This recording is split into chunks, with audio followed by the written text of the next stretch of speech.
Hi there, my name is Liz. Greetings from Liechtenstein at the start of the Swiss Via Alpina. It's a route that traverses the entire country of Switzerland, over 242 miles, and it goes over 14 mountain passes, all in the Swiss Alps. So I thought it would be neat to show you what I'm taking with me on my trek. I should also mention that I'm going for a self-supported FKT on the trail. I hiked this trail back in 2023 and I did it in 6 days, 23 hours. That was my first time hiking this route and I totally just fell in love with Switzerland. And I feel like now that I know the trail really well, I can come back and be a little more strategic with my approach. So I thought I'd show you what I'm taking with me on the trek. We can start with what I'm wearing. So this is actually a dress. It's a hiking dress by Mountain Hardwear. I wore this on the PCT last year and I liked it so much that I'm using it for my hike this summer. And then on top of that, on top of the dress, I'm wearing the Crater Lake crop zip hoodie. It's just a really lightweight long sleeve top that's protective from the sun. So even though the temperature is going to be pretty hot this week, like in the 90s and even 100 one day, I really like just having this protective, breathable layer over my skin just to protect myself from the sun. It has a nice hoodie too, and then I also have this nice sun hat by Mountain Hardwear. I won't lie, I kind of just like the aesthetic of having like a nice big sun hat, but it also just like helps protect from the sun and also rain and stuff like that too. For my footwear, I am wearing the Mount to Coast T1 trail shoes. They're just a nice lightweight trail runner, and I'm planning to actually do a lot of running, or at least as much as I can, so having a trail running shoe is very appropriate. And they also have really good traction on the bottom, and they're just like my go-to shoes. All right, so next I'll show you my pack. This is the Mountain Hardwear Lickety Split 20-liter pack. So it's lightweight, water resistant. I am not taking a ton with me on this hike. I'm not taking a tent or a sleeping bag because I'll be staying at mountain huts and towns along the way. So that really helps me to just like keep things pretty minimal in terms of what I'm carrying. So yeah, why don't we dive in? I'll start with like the outer stuff. So let's see, I have my hiking pole strapped in here on the side. I actually mailed myself a hiking pole, but the package unfortunately didn't even make it onto my plane from Boston. So I just stopped at a local shop in Zargans and bought some new hiking poles, which I'm hoping I'll get reimbursed for by Swiss Airlines. So yeah, I considered not hiking with a trekking pole, but I think it's like a comfort thing. You know, this isn't the most technical trail in the world, but like just having something to keep me steady, and then also just like something to help me sort of like power up the hills. And also I get asked sometimes why I only carry one pole with me. And I honestly just like having one hand free if I need it. And I'll just switch back and forth occasionally between which hand that I'm using. And that's just what I like and what I'm used to. So one pole. Okay, and then next, let's see, on the left side pocket, I have a charging device for my phone, which I'm using for navigation, charging cable, and a little plastic bag. So just in case of storms, I can throw this and my phone into the Ziploc bag so they don't get waterlogged. And then in my other side pocket, I have my trusty Nalgene bottle, and this was actually a gift from Warren Doyle, my friend who helped me on the Appalachian Trail. He was my one-person support crew, and he saw this at a thrift store for $1 and bought it for me, which was very nice, and I'm using that. All right, and then front pockets. I have these nice front mesh pockets. There's like 2 drop pockets in the front. So in my left drop pocket, this is where I stick my phone. And then the right drop pocket, it's normally where I put my gloves. I don't think I'll be needing my gloves anytime soon. I have them just like stashed in my bag just in case, but this is kind of like my go-to spot for them. And then there are these like zip pockets, and I just have food stuffed up in front and electrolytes. So I have like electrolyte drinks, let's see, dried fruit snacks.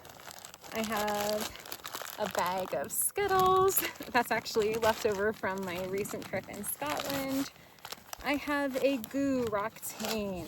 I have Trader Joe's granola bars. I have peanut butter Cliff Bars, the only Cliff Bar I seem to like. And then just some chapstick from Portland Bee Balm in there as well. I think that's everything in the pockets. And then last but not least, I have my little tracking device. Just for peace of mind. It's, you know, something I can toggle in case of emergency and I can't use my phone. I'm also going to have live tracking on here just so friends and family can track me. And then it's also just like extra verification for my fastest known time attempt. Okay, oh, and then in the top zip pockets, so there's one zip pocket here in the back. In here, I have a reusable grocery bag, just for when I need to get groceries in town. I have SPF 70 suntan lotion, technically for my face, but I'm just using this for, yeah, usually like face, neck, hands, maybe legs if it's a really sunny day, so very important. And then also some sunglasses. These are Gooder sunglasses. I got them for free for being on Tara Dower's crew at Hard Rock, which was really awesome. So I've got those. And then, very important, passport, credit card, putting my passport back in now so I don't forget it. Actually, I'll just put all this stuff in. And then there's one more sort of like front smaller zip pocket. And in here I have my headlamp. I'm planning to do a lot of night hiking on this trip because unlike last time I hiked the Swiss Via Alpina, which was in late June, so now it's early August, or about to be early August, and there's a much higher chance for storms in the afternoon. So my plan is to just like start really super early on days that storms are in the forecast, just to make sure I can get over those passes before the storms set in, meaning that I will need my headlamp. So there's that. I have an emergency blanket just in case I get caught in a storm and get cold. I have my gloves that I don't anticipate needing, but I would hate to not have them, so gloves. And then there's like an extra little like mesh pocket in the front, which is a little more secure. Actually, that would be probably a better place to put my credit cards and stuff. But anyway, I also have an extra battery here, and there's another battery back at my B&B charging. These are rechargeable batteries for my headlamp, but I'm bringing 3, which gives me like 12 hours worth of headlamp time, which I should be able to recharge these throughout the journey, but I would hate to just not be without light, especially if it's a dire situation where you know, I'm trying to make good time. So okay, now we can dive into the main compartment of my pack. All right, so first, this is kind of a luxury item. It is a shoe bag, and inside the shoe bag I have my slides, and I just have these for when I'm bopping around town, when I need to go to the grocery store. I just know that the first thing I want to do at the end of every day is get my shoes, my hiking shoes, off. So just like something to let my feet breathe a little bit. And then next very important. This is my rain jacket. It's the Cloud Cipher jacket by Mountain Hardwear, who also happens to be my sponsor. It has a nice hoodie with like a little brim on top in case I don't want to be like wearing my hat. It packs down really well, but because my backpack is not even filled up that much, I just kind of have it loosely crumpled in my backpack. It's right at the top and really easy to grab in case of a sudden storm. All right, next I have my sort of like electronics and toiletries bag. My husband Chris actually made this bag. He literally like ordered the materials and sewed it for me, which is super nice. I'll just show you what is in this bag without hopefully losing any of it. So this is sort of another like kind of a luxury item, but just it's technically makeup remover, but just like a travel size bag of wet wipes. Say in case I fall and my legs get all dirty and covered with blood, I just have like something aside from water to clean myself up. And sometimes I get like really dry in my nose, or I'll get like a bloody nose, and this is really gross, but just like something like that I can sort of like blow my nose into and also just like clean up my face. Gross, but useful. My toothbrush, I did not saw anything off. I think I'll be fine with like the slight extra weight of having the handle of my toothbrush. My charging cable, or a charging cable and wall plug. I also have an adapter back at the Airbnb. Another sort of luxury item, but I feel like I'm gonna want it even if just like at the end of the trip, a razor. Travel size deodorant. I use this as like, you know, deodorant under my arms, but then like also it's just nice to have for if I'm chafing anywhere, which is usually like inner thighs, but it's just nice to have. A Coros charging cable, a big pack of band-aids of just all sizes. You never know when you're gonna need them. Sometimes, yeah, my shoulders get a little raw from wearing a pack all day. Sometimes my toes start rubbing against each other and I like tape up my toes. So it's just nice to have band-aids on hand.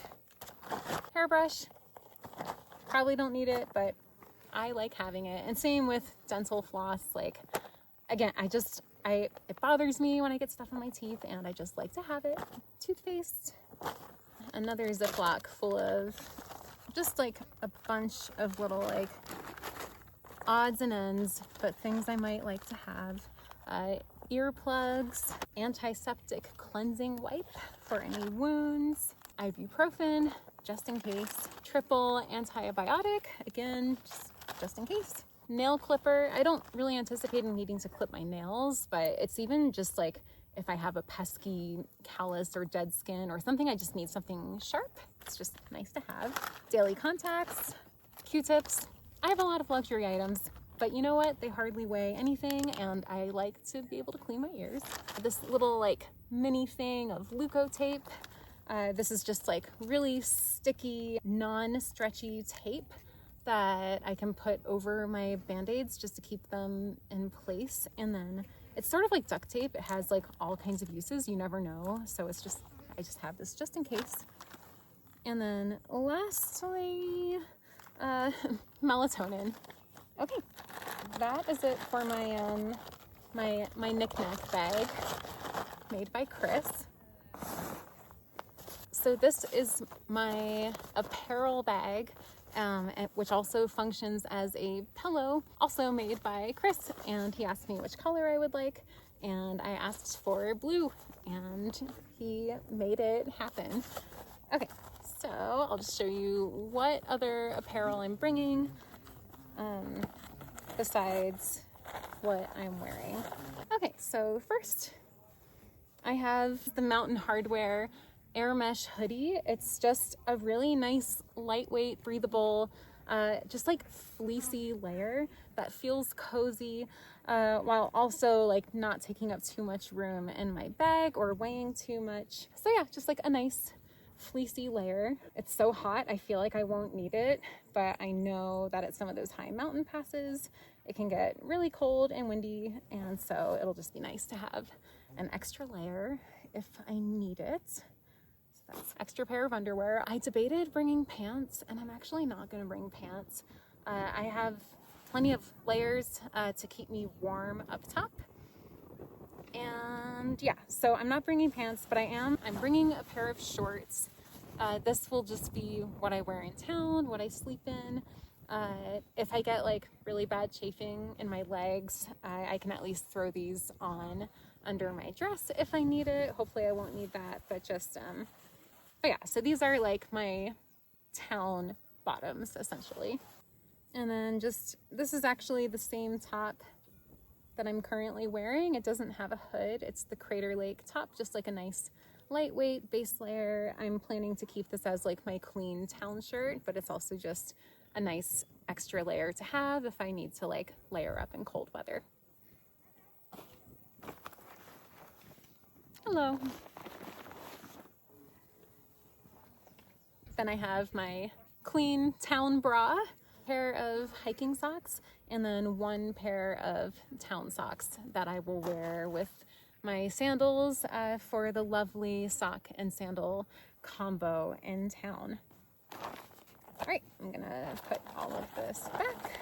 Okay, and then last but not least, I just have an extra Ziploc with food. It's obviously really not that much. I have most of what I need in the front pockets, and since I'm going to be going through towns and grocery stores every day, I can literally just resupply every day, if not multiple times a day. So I never need more than breakfast, lunch, and snacks, and not even breakfast because I'll probably eat breakfast before I start hiking. So it's pretty nice. So I just have these are very Liz things. I have an extra bag of Skittles. I have like 1, 2, 3, 4, 5 packs of instant coffee. I discovered these in Cascade Locks on the Pacific Crest Trail at the grocery store there, but they're called Vietnamese latte. Tall, dark, and rich, which I think is just a funny way to describe coffee. But yeah, they don't have a ton of caffeine, but they taste good. So yeah, just some like bare minimum extra snacks. And I'm also packing 2 sandwiches with me to take tomorrow as sort of like a second breakfast and lunch along the way. So really, that's really it. All right, I'm gonna put all this stuff back in, and I'm actually gonna take a moment and apply some sunscreen to my legs, because the last thing I need is to get sunburnt the day before I start the trail. But yeah, I'm trying to think if I think I showed you everything, and I'm gonna upload this right away. So if you have any questions for me before I start the trail, I'm happy to answer them. If there's something glaring that I'm missing, feel free to tell me. Again, this is a pretty minimal setup because I'm essentially like day hiking in the sense of that I sort of have like an end destination every day, and there's towns all along the way. Of course, you should always be prepared for every kind of weather or injury or there are ways and reasons you can get stuck out there. So I have layers, I have my emergency blanket, I have my emergency beacon, I have my rain jacket. Hopefully I won't have to use all of those things, but it makes me feel good to have them just in case. And my plan and my hope is to finish this trail in 6 days. So that's kind of the itinerary I made for myself. Of course, things can happen. There can be weather, there can be injuries, there can be wrong turns. And it seems like anytime with anything like this, the unexpected can and will happen. But yeah, 6 days is my goal. Last time I hiked this trail, I finished it in 6 days, 23 hours, and that was starting in the middle of the day on the first day, right after hopping off a red-eye flight. If you want to watch the series, it's actually the first ever YouTube series I uploaded, so you can find that in my playlist. So if you would like some entertainment before I, upload my journey, you should definitely check those out. And it'll be really cool just to revisit this trail after 3 years have gone by. So thanks so much for watching. Wish me luck, and again, feel free to drop any questions you have in the comments. All right, so what I forgot to mention is that I'm at the very start of the trail right now, even though I'm starting tomorrow. Since I have the time, it's just nice to double check where I'm going. I took the bus up here, or up close to where I am right now, just to make sure I know exactly how the bus works for tomorrow morning, just so that everything goes smoothly. So now I'm at the start. I'll be back here tomorrow morning, and I wanted to show you how my navigation works, just because I think it's cool and interesting. Okay, so there's my watch face. There's Juno. And since I can't do this while wearing the watch, so I unlock the watch and then go to trail run, scroll to navigation, SVA day 1, Swiss Via Alpina day 1. I have it all programmed in there. So start route, and skip that. Okay, reach start point. Yay. I should also mention that even though this video is in real time, when I say today, it is actually today. I'm not going to have time to edit and upload videos during the actual hike. So videos are coming, but it'll probably be a few weeks, I'm guessing, until they come out. But in the meantime, you can follow my hike on my newsletter. I'll be sending out daily updates at pinkfeathers.substack.com, and I'll also share little tidbits of the hike on my Instagram at pinkfeathers. If you're not already subscribed to my channel, you should do that, because then you'll be the first to know when my videos from the hopefully successful FKT attempt are uploaded. So yeah, again, thanks so much for watching and for tuning in. And also in the meantime, check out my Swiss Via Alpina adventure from 2023. That'll give you some great context for what I'm about to do. And if you're new to the channel, also check out my PCT videos. I hiked the PCT in 69 days last summer. It was one of the coolest adventures of my life, and also one of the hardest things I've ever done, maybe besides the Appalachian Trail, but that's a whole another wormhole we can go down at another time. Okay, bye for real this time.